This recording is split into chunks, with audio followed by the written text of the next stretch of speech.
Hi everybody, it's Dr. Gabby with the Back Pain and Joint Center of Texas, and I'm really excited to talk to you guys about something that's fun and great for your back. All right, so we're actually going to call this balloon breathing. All right, but I want you to be hunched over while you're doing this balloon breathing. So you're going to put your balloon in your left hand. Make sure you stretch it out a little bit, especially if you haven't blown up a balloon in a while. All right. And then also the only other prop you might need is to either have a low stool to sit on, so the floor can be your stool. But for the sake of this demonstration, I'm gonna sit on a chair. All right, so we're gonna put our feet up on our stool because we wanna be crouched and we want to hug our knees if you can. Now, some of us have bellies, which is absolutely fine.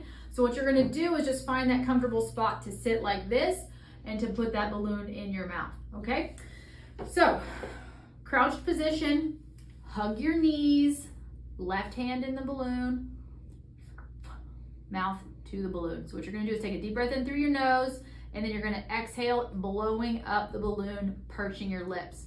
Don't break that seal after your first breath, because what you're gonna do is inhale, hugging yourself, and you wanna fill the back of your lungs, all right? So I'm gonna show you, I'm probably gonna turn bright red. All right, deep breath in, blow up the balloon.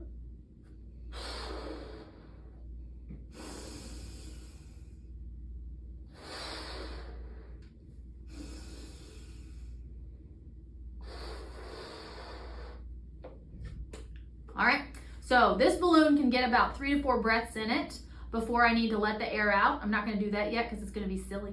And so yeah, where I felt most of that stress was literally across here, but that stretch went all the way down my spine. And I really wanna encourage this, whatever position you can get into, to bend those knees like this, to get that hunched forward and stress out, that chest area and stretch out those muscles. So until next time, you guys have a great day, and I'll see you next time.